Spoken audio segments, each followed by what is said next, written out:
Alright, so we're going to start out with contract relax, therapist led. So I'm going to have Linda lay on her back on the table. Now at the CMTO, they will probably make it clear whether or not is the therapist led or prescription for PNF.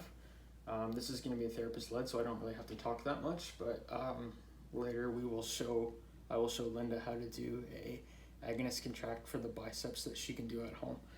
So what I'm going to do is bring her until I feel a bit of resistance, which is right about there for her. So now I'm going to have her drive her heel into my hand with about 20% of her strength. Ideally, you'd like to hold that stretch for 30 seconds before you do this. And so she's driving in with about 20% of her strength, 7-second hold. We've surpassed 7 seconds, but we'll do a 5-second countdown. Deep breath in and exhale.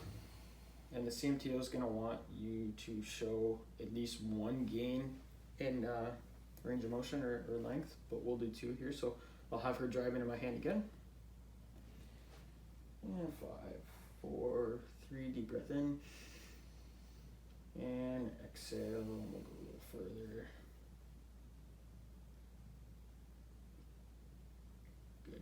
And after you get a gain in length, just hold the stretch for about 30 more seconds. Next thing we're going to do is show Hannah how to do a soleus stretch at home. So the purpose of this stretch is to lengthen out the desired tissues. I don't believe there will be any negative side effects or cautions with this. If it causes you any sharp pain, just discontinue. I want you to do this twice a day, every day, for 30 to 90 seconds at least. Do you understand that and have any questions? Okay, so first I'm going to show you how to do it. So just leaning up against a counter or anything, take 1 step forward, make sure the knee is over top of the ankle, and then the back foot is the target area. So if you want to just move over a little bit, Linda, so I can get in there. I'm going to drop the back knee,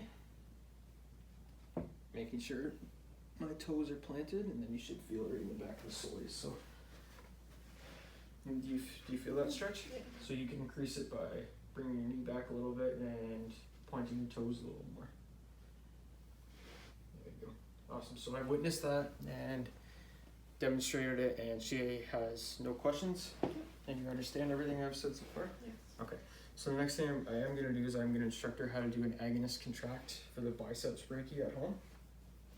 So let's say my client only has to stretch the biceps. You want to extend the shoulder, extend the elbow, and then pronate. Let's say this is all she has because of a contracture. So at home, what Hannah's going to do is just hold that into a stretch for as long as she can. And then she's going to use her other hand to activate the triceps. And she's going to resist with 20% of her strength into her opposite hand. And after 7 seconds, she's going to let go, and then she's going to bring her hand to passively bring herself further into the stretch. So the purpose of that is called PNFs, proprioceptive neuromuscular facilitation. So long story short, you're just using the opposing muscle to get this muscle to relax and bring itself into a further stretch. Don't believe there will be any negative outcomes with this. You might feel delayed onset muscle soreness in the opposing muscles for up to 3 days. Anything longer than that, let me know. Do you have any questions? And do you understand? Yes. Awesome. Okay, so what's next? But dynamic resistance for glute max. Okay, so Hannah, so the purpose of this is to strengthen your glutes, improve your posture. I don't believe there'll be any negative side effects like I talked about earlier. Possible delayed onset muscle soreness, which is just soreness in the muscle from unaccustomed exercise. If you feel this anything longer or anything more than 3 days, let me know. Other than that, I don't feel like there's any risks. The benefits, obviously, like I said, are to improve posture and hopefully decrease pain in the lower back. Do you have any questions and you understand? Okay, so what I'm going to get you to do is lie on the table, face up.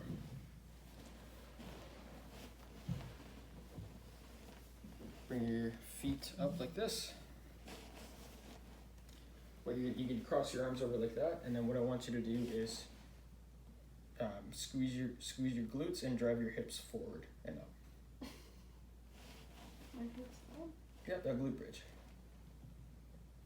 Perfect. So that equals 1 rep. I'd like you to do at home every other day, 10 total reps for 2 total sets, and every other day. And if that gets easier, bring it up to 3 sets of 10 reps. And if that easier, bring it up to 3 sets of 12 reps. And if that gets easier, bring it up to 3 sets of 15 reps. And don't say that all at the CMTO because that's way too much for a client. But anyways, yeah, so to end it off, I think the last one we have to do is a contrast foot bath. Prescribe at home. So, and the purpose of this is to use heat and cold therapy to reduce the swelling and inflammation in your ankle. So with a ratio of 3 to 1, I don't believe there will be any negative side effects. As long as you keep the temperatures no more than 39 degrees Celsius and no less than 0 degrees, -1, I think. 3 to 1 ratio, so you go 3 hot and then 1 cold. Just make sure you have 2 bowls side by side, and you can repeat for 3 to 4 cycles, so no more than 20 minutes. Do you have any questions about that? And do you understand? Okay.